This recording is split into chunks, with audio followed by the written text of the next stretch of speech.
Good evening, ladies. I think I'm going live. So, welcome back to Sandra's Sunday Sanctuary with me, Sandra Wilson. And of course, those of you who know me know that I come on most Sunday evenings at 7 o'clock for my Sunday Sanctuary slot. So the topic of tonight's video is the bully within. And I'm going to give you 3 tips to try to make some progress, I suppose, in trying to overcome this inner bully, this inner critic that we have. So stick with me. And before I start, I just want to say how happy I am that my group has now grown to, I think it's 467 members. So I'm super chuffed about that. And I'm just really very happy to have welcomed quite a large handful of wonderful women today over the last 24 hours. So this is my final live show leading up to my special extended workshop next Sunday, the 13th of March, which is called Spring into a Fresh Start. So in the workshop, I am going to be focusing on helping you to build confidence to make positive changes in your lives, in your midlife years, and changes that you kind of know will give you a new purpose, maybe a new lease of life, but somehow you just feel stuck or afraid and unable to move forward. So for those of you who don't know me, my name is Sandra Wilson and I run my own successful hypnotherapy practice, and I specialise in helping women in midlife to overcome chronic anxiety and build higher self-esteem, higher self-worth. And tonight's topic, as I said, is all about the inner critic or the inner bully. And many of my new group members yesterday responded to a post that I did in this wonderful supportive community where I serve as an expert called the Perimenopause Hub. And I was basically telling them a little bit about this wonderful woman that I've been helping. She came to see me for driving anxiety, and I think the root of her anxiety was her cruel, bullying inner voice.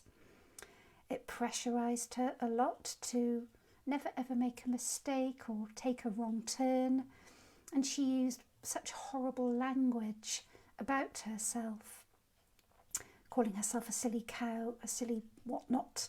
And I had to make it very clear that unless she started talking to herself more like a good friend, she would always struggle behind the wheel of a car.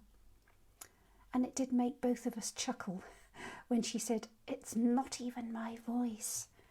It's actually the voice of my dad. And he was not always the most patient person, let's say." So anyway, maybe that sounds familiar to you. And it's really, I would say, true to say that so much of your self-doubt is a direct result of your inner critic or bully. And I'm pretty sure that I am not alone in believing this to be the case. So just give me a thumbs up if you agree.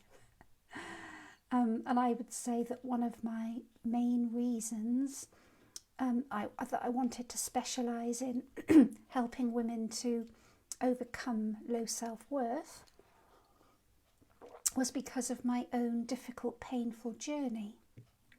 I was by far my own worst critic.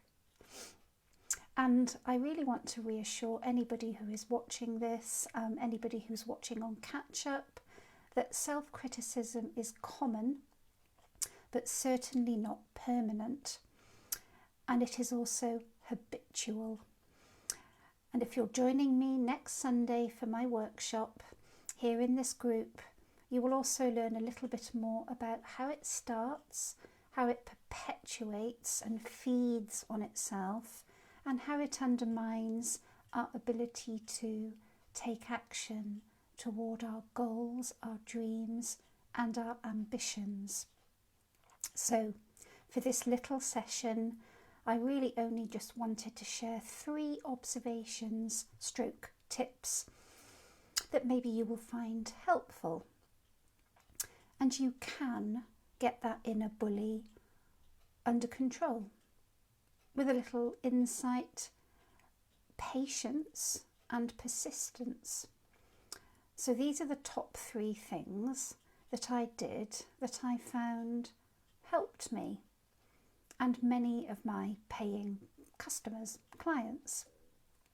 So the first thing I did was that I thought hard about this bullying voice that had been with me for many years. Was it actually my voice? Was it my own voice telling me that I was a silly cow, crap at everything, and I would never succeed? Was it my voice? And I think on reflection, I don't think it was, you know. It was actually the voice of my father, rather like this wonderful client that I've been helping, who made me feel that I wasn't good enough when I was growing up. Not on purpose, you know, he wasn't awful, truly awful. I think he just had very high expectations as a result of the way he was brought up.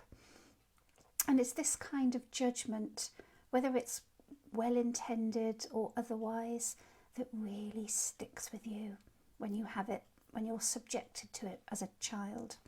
Okay, so tip number 1, work out where this bullying, critical voice comes from, and is it really yours? Chances are it isn't, and maybe it's just a combination of people who have criticised you during the course of your life. And the second thing I did, the second tip, is try as much as possible to discover your own voice and replace it with your own voice.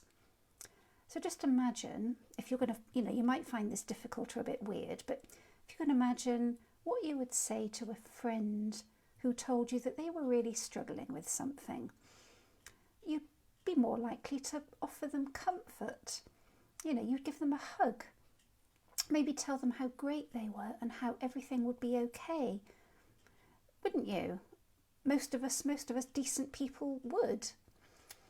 And just try it for yourself. Next time you notice yourself putting yourself down, and like I said, it might feel a little bit strange the first time you do it, if talking to yourself as if you would your best friend, but it will soon become a habit. It takes a little bit of time, but it can become habitual the more you do it. And it's just about bringing some insight into what's going on, what you're doing, and one of the first things you can do to try to change it. And it does work. This is what I did for myself. It does work. And I will explain a little bit more about why it works in my workshop next Sunday. It's quite an interesting science behind it. But yeah, it's really quite amazing. So finally, with tip number 3, what I'd like you to do, if you can, when you've finished listening to me, is make a list of the things that you like about yourself, okay? Everything you like about yourself. I can hear all the groans and the toe curls. If you struggle with this, just think about the friends that you have in your life. Think about the people you are attracted to, okay? Think about what they might say about you. That's one way of doing it. Just think about what your friends, your loved ones might say about you. Why, what do they see in you? And importantly, think about why you chose them, okay?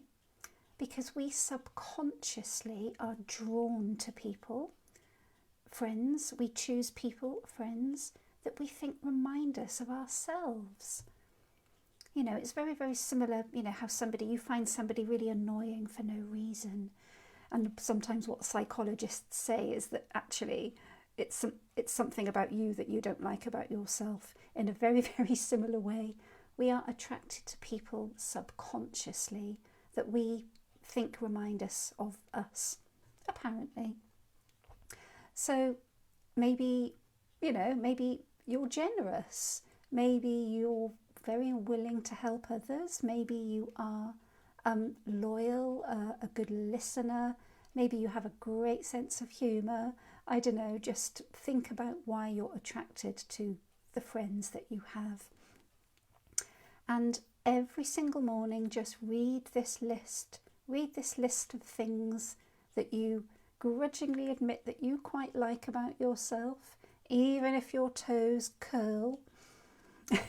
Seriously, when I did this for the first time, you know, I just felt so kind of, you know, phony, fakey.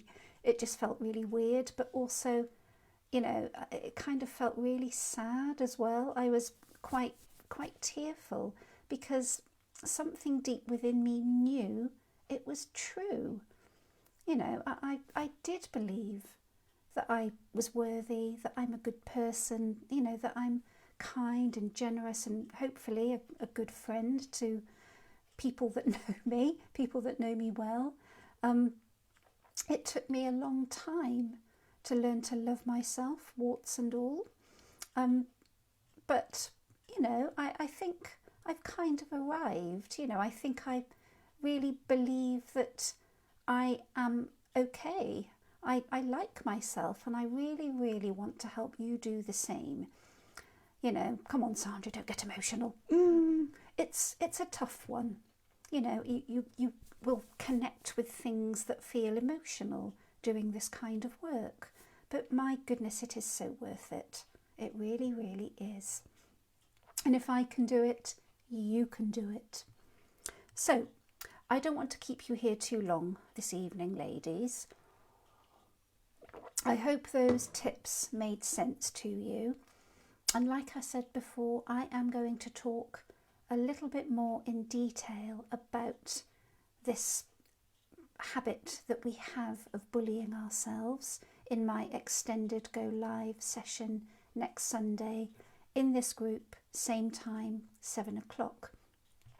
And I guess, you know, it's not going to take too long, maybe 45 minutes or so, but the session is called Spring into a Fresh Start, and it's designed to help you if you feel that life is passing you by, you just feel overwhelmed and just a bit of a drudge, running around after lots of other people, maybe not treating yourself the way you deserve to be treated.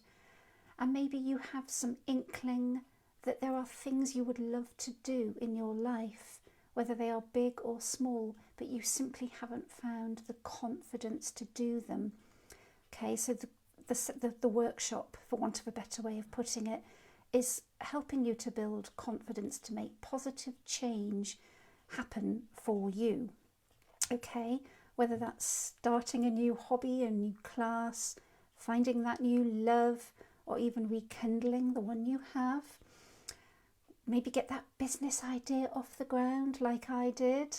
You know, perhaps getting back out into the world again post-pandemic, meeting new people, trying new things. It could be anything at all. So we're going to be looking specifically at how you can attract more of what you want into your life without feeling guilty or undeserving, without being swayed by that inner bully, that inner critic, your fear, other people's opinions, your own opinions and your own judgments, or other people's judgments. And I said before that there really is no need for you to actively participate. Okay, you can be anonymous while you're doing this. It's going to be delivered right here in this group next Sunday, 7 o'clock, and it will take probably around 45 minutes. Okay, so it's free. Obviously I'm not going to be charging for it. you're very welcome to invite other women if you think that they might benefit. And what you'll need to do, if I haven't already emailed you the workbook, which by the way is for your benefit, it's for you to, to use for your own personal use, and it might be quite helpful, please just type fresh in the comments and I will send you a link where you can download the workbook. Okay, so I am going to love you and leave you for this evening. I've got something in the oven, not that thing, I think I'm well past that age now, something cooking in the oven in the kitchen. So I'm going to go and have a wonderful, peaceful evening, you gorgeous people. And if any of my new people that came on board today are watching, thank you so much for joining, and I hope you can make some time to spend with me next Sunday at 7 o'clock, where we're going to be really helping you to take that first confident step, silence that inner critic, and be happy, live a happy life that you deserve. Okay, take care everybody, bye bye.